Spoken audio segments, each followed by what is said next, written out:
ከነቢዩ ሙሐመድ ሰለላሁ ዐለይሂ ወሰለም ቀጥሎ የመጀመሪያው የእስልምና ኸሊፋ ወይም መሪ ማን ናቸው? ሀ ዑመር ኢብኑል ኸጧብ፣ ለ አቡበክር አልሲዲቅ፣ ሐምሮሃ ዑስማን ኢብኑ አፋን።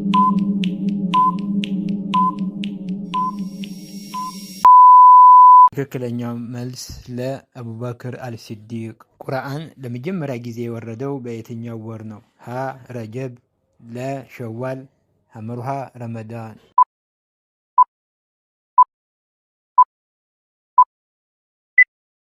ትክክለኛው መልስ ሐመሩሃ ረመዳን። የመጀመሪያው ወደ ሀበሻ ወይም ኢትዮጵያ የተደረገው ስደት ወይም ሂጅራ የተከናወነው በስንተኛው ዓመተ ሂጅራ ነው? ሀ በ5ኛው ዓመተ ሂጅራ፣ ለ በ7ኛው ዓመተ ሂጅራ፣ ሐመሩሃ በ3ኛው ዓመተ ሂጅራ።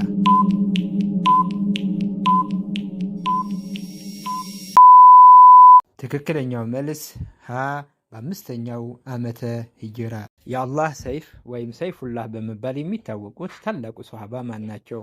ሀ አሊ ኢብኑ አቢ ጣሊብ፣ ለ ኻሊድ ኢብኑል ወሊድ፣ ሐመሩሃ ሐምዛ ኢብኑል አብዱል ሙጠሊብ።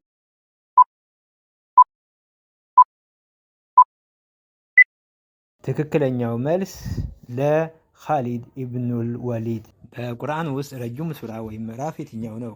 ሀ ሱረቱል ኢኽላስ፣ ለ ሱረቱል ያሲን፣ ሐመሩሃ ሱረቱል በቀራ።